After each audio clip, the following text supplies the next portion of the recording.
안녕하십니까. 송성호TV의 송성호입니다. 여러분들 요즘 뜨는 영화 중에서 남산의 부장들이라는 영화 혹시 보셨습니까? 이병헌 씨가 김재규 전 중앙부장 역할을 맡았죠. 이 영화가 관객들로부터 인기를 얻으면서 안기부, 지금은 국정원이죠. 이름이 바뀌어서 이 조직에 대한 궁금증이 다시 또 많이 생겨나는 것 같습니다. 그리고 박정희 대통령을 저격했던 당시 김재규 안기부장, 영화 남산의 부장도 이런 내용들이 조금 나오죠. 왜 김재규 부장은 박정희 대통령을 저격했을까 하는 얘기들, 궁금증이 있을 겁니다. 또 하나 여러분들 기억하실지 모르겠습니다만 김형욱 안기부장이라고 있었습니다. 그 양반이 실종됐는데 지금까지 미스테리로 남아 있습니다. 그래서 이번에는 너무 양이 많아서 세 차례에 걸쳐서 안기부에 대해서, 그리고 안기부장에 대해서, 또 안기부와 국가 권력, 정치, 이 부분에 대해서 여러분들과 얘기를 나눠보고자 합니다. 가장 먼저는 안기부는 그러면 어떤 조직인가? 어떻게 해서 그렇게 큰 권력을 누릴 수가 있는 것인가? 다음으로는 김재규 안기부장은 왜 박정희 대통령을 쏘지 않으면 안 되었을까? 세 번째는 김형욱 안기부장의 실종과 관련한 당시 박정희의 청와대, 김재규의 안기부, 그리고 김형욱 전 부장, 이 어떻게 움직였을까 하는 부분을 나눠서 말씀드리도록 하겠습니다. 특히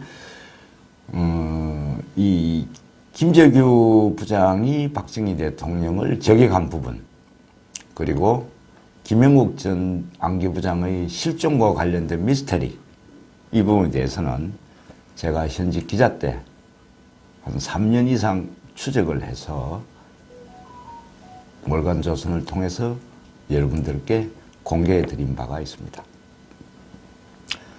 순서대로 여러분들과 얘기를 나눠보도록 하겠습니다. 그럼 먼저 국가정보원은 과연 어떤 조직인가? 영화 남산의 부장들, 여기에 왜 남산의 부장들이라 하느냐? 당시 처음 안기부가 생겼을 때 그 안기부 본부가 남산에 있었습니다.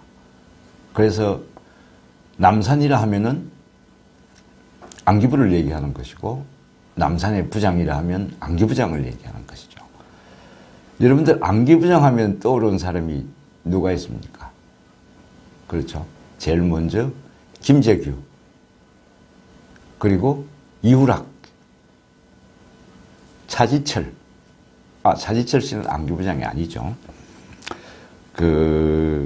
전두환, 장세동, 뭐 이런 이름들이 떠오를 겁니다. 먼저 안기부가 어떤 조직으로 이루어져 있느냐. 물론 이게 국민들에게 잘 알려져 있지 않습니다. 왜 그러냐 하면은 국정원법과 국정원직원법에 의해서 그렇습니다. 그 이유는 모든 것들이 안기부의 활동 상황이나 조직은 비공개로 하도록 규정되어 있습니다. 그리고 일반 공무원력을 달라서 안기부 공무원들은 퇴직 후에도 업무상 취득한 기밀을 누설하면 처벌을 받게 되어 있습니다. 죽을 때까지 안기부에 근무할 때 알았던 내용들은 발설하지 못하도록 국정원 직원법에 규정되어 있습니다. 법규로 규정되어 있습니다. 이는 연유로 해서 안기부의 활동 사항이 국민들에게 잘 안 알려지는 것이죠. 또 안기부 자체도 음지에서 일하고 양지를 지향한다. 우리가 하는 일은 아무도 모르게 한다. 일대 안기부장인 김종필 전 총리가 부훈을 만든 겁니다. 안기부는 감사원과 더불어서 대통령 직속기관입니다. 대통령 직속기관은 안기부하고 감사원 두 개밖에 없습니다. 대통령에게 바로 보고하고 대통령으로부터 바로 지시를 받는 거죠. 그래서 안기부장은 매일 새벽에 국내 상황에 대한 보고서를 만들어서 대통령 책상 위에 갖다 올려놓습니다. 그럼 대통령이 눈을 뜨고 직무를 시작하면서 가장 먼저 보는 것이 안기부의 보고입니다. 국정원에는 이 보고만을 위한 보고서를 만드는 전담 부서가 있습니다. 지금도 있습니다. 거기에는 국내 상황, 정치권 동향이라든지 대학가의 동향이라든지 경제 상황, 그 다음에 해외에 돌아가는 상황, 북한의 상황, 이런 것들이 주로 보고가 됩니다. 대통령은 아침에 눈을 뜨자마자 안기부에서 올려온 보고서만 보면은 어제 저녁에 무슨 일이 있는지, 오늘은 무슨 일이 있는지를 쉽게 파악할 수가 있게 되는 것이죠. 안기부는 원장이, 지금은 과거에는 안기부장이 됐습니다만 지금은 국정원이죠. 국정원이고 가장 책임자는 여러분들 아시다시피 국정원장입니다. 원장 밑에는 3명의 차장이 있고 그 다음에 기획조정실장이 있습니다. 그리고 각 지부에는 광역시도 단위로 각 지부가 있습니다. 또 해외 공간에 빠짐없이 안기부 직원들이 파견 나가 있습니다. 안기부장들을 보면은 1대는 김종필 전 총리입니다. 그 다음에 4대 안기부장이 실종의 미스터리의 주인공인 김형욱 씨입니다. 김재규 안기부장은 8대 안기부장이었습니다. 여러분들이 영화 나오는 남산의 부장들, 그 부장이 이 김재규 부장이죠. 전두환 대통령도 안기부장을 잠시 한 3개월간 겸했습니다. 그리고 전두환 대통령의 핵심 척권, 신복이라고도 하죠. 장세동 씨도 안기부장을 했었습니다. 현재는 서훈 국정원장이 34대 국정원장으로 지금 재직하고 있습니다. 안기부는 어떻게 해서 이렇게 막강한 힘을 얻을 수 있을 것인가? 두 가지입니다. 첫째는 안기부는 정보를, 국내외 정보를 독점합니다. 둘째, 안기부는 풍족한 예산을 가지고 있습니다. 물론 여기서 풍족하다는 것은 우리 안기부 요원들이 활동하는 데 있어서 예산이 풍족하다는 뜻은 아닙니다. 정치 권력이 또 안기부의 몇몇 핵심들이 쓰고 하는데 예산은 풍족하다. 더불어서 안기부 예산은 공개되지 않습니다. 얼마 전까지만 해도 안기부 예산은 회계감사 대상이 아니었습니다. 이제는 법이 바뀌어서 국정원 예산도 국회의 심의를 받게 되어 있습니다. 그러나 그 심의하는 국회의원들 자체도 전부 보안각서를 다 작성합니다.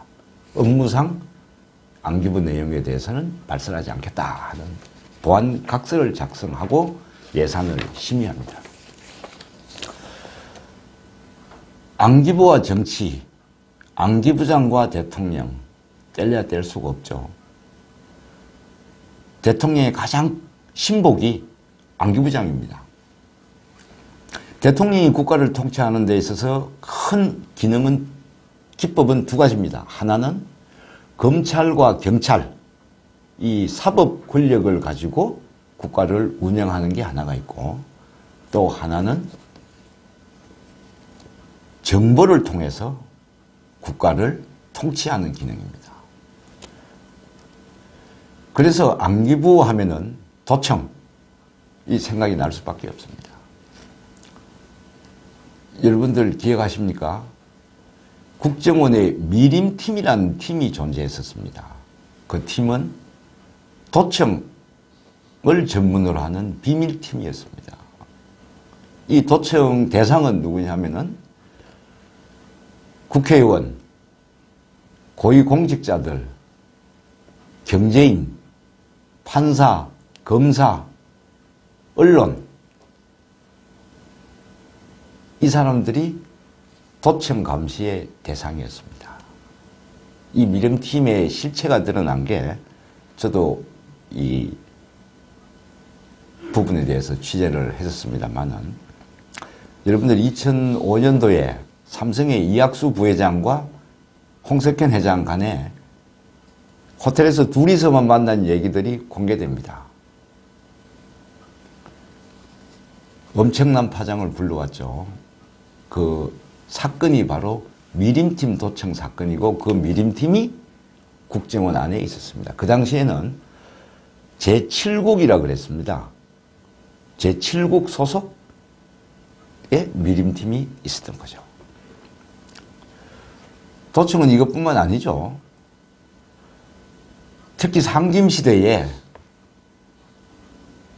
국정원은 도청을 밥 먹듯이 했습니다. 그 당시 상김들이 어느 식당을 예약한다 누가 하면 이미 그 식당에 도청 장치를 다 해놓습니다. 그래서 김영삼, 김대중 씨가 어떤 얘기를 하는지 이미 다 알고 있는 거죠. 대통령에게 바로바로 보고됩니다. 누구와 만났는지, 누구로부터 돈을 받았는지, 정치자금을 받았는지, 모든 사항을 다 알고 있는 거죠. 그리고 국회의원들, 예를 들어서 누가 어떤 여성을 만났다, 그거 다 알고 있는 거죠. 이른바 정치권의 권력자들의 허리띠 밑에 얘기를 다 알 수 있는 것입니다. 그래서 대통령에게만 보고하는 것이죠. 총리나 장관들에게는 그 보고서를 돌리지 않습니다.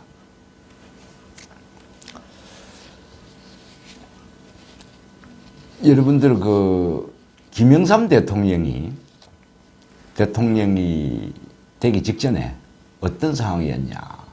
노태우 대통령이나 당시에 국정원 간부들, 그리고 노태우 대통령의 측근들은 김영삼 대통령에게 대선 후보를 주지 않으려고 했습니다. 그래서 그 국정원 내에서 어떻게 하면 김영삼 당시 총재를 고사시킬 수 있을까?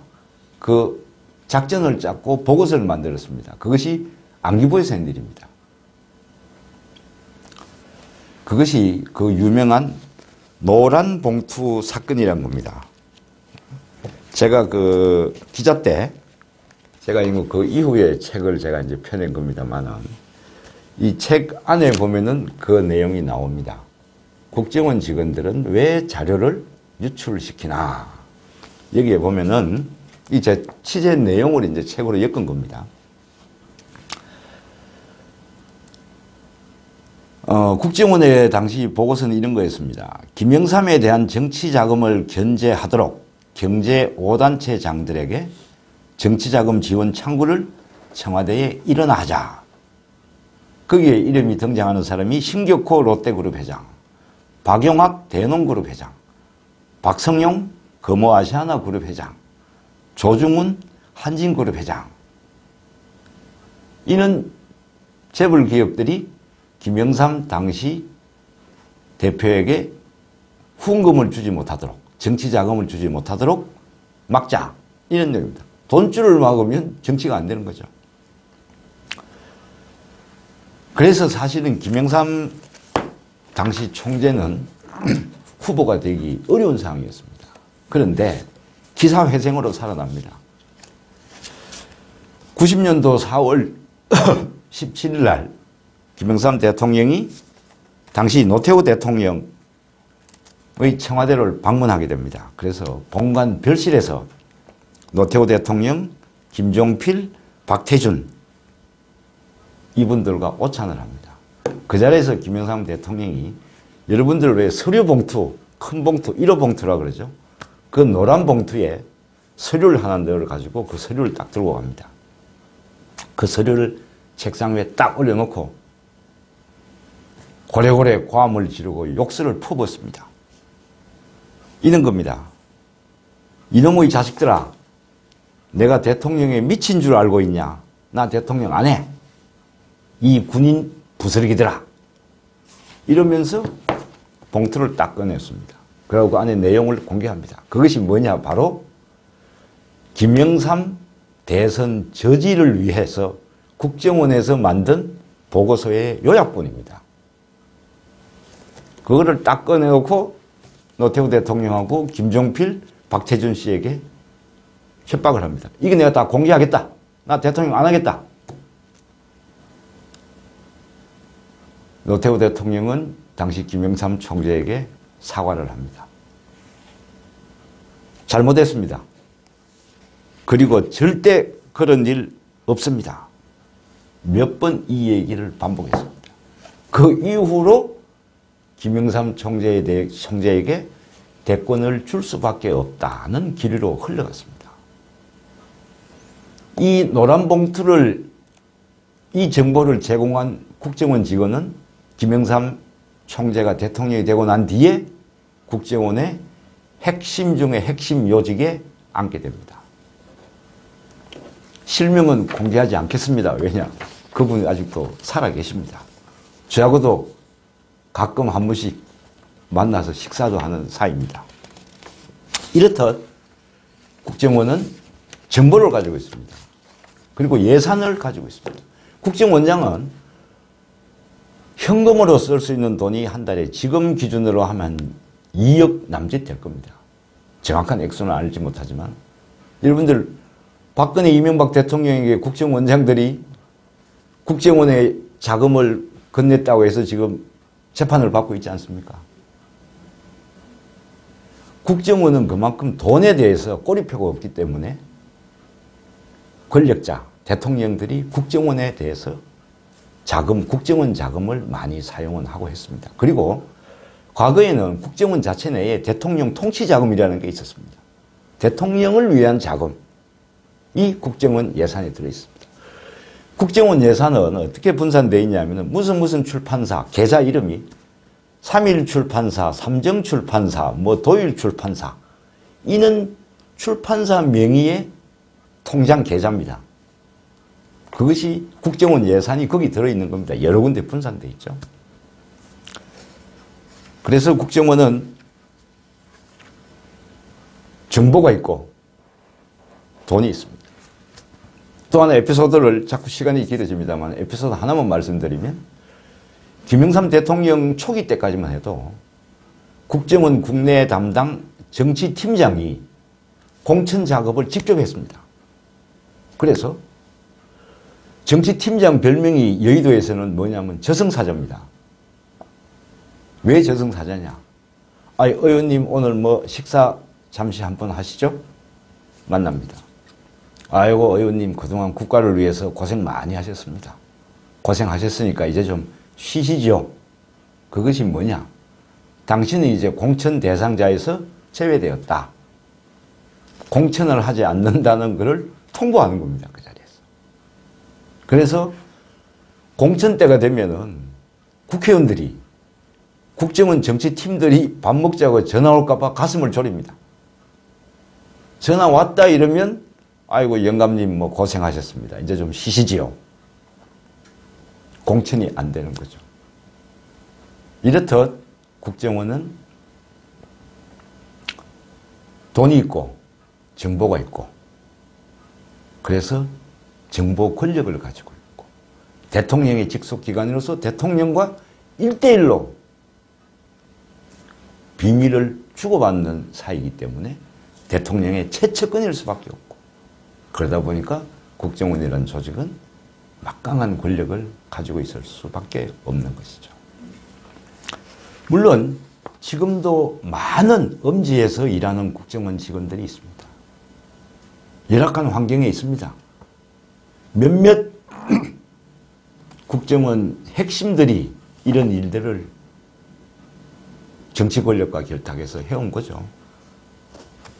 그래서 국정원 전체적인 직원들에 대한 오해는 없으시길 바랍니다.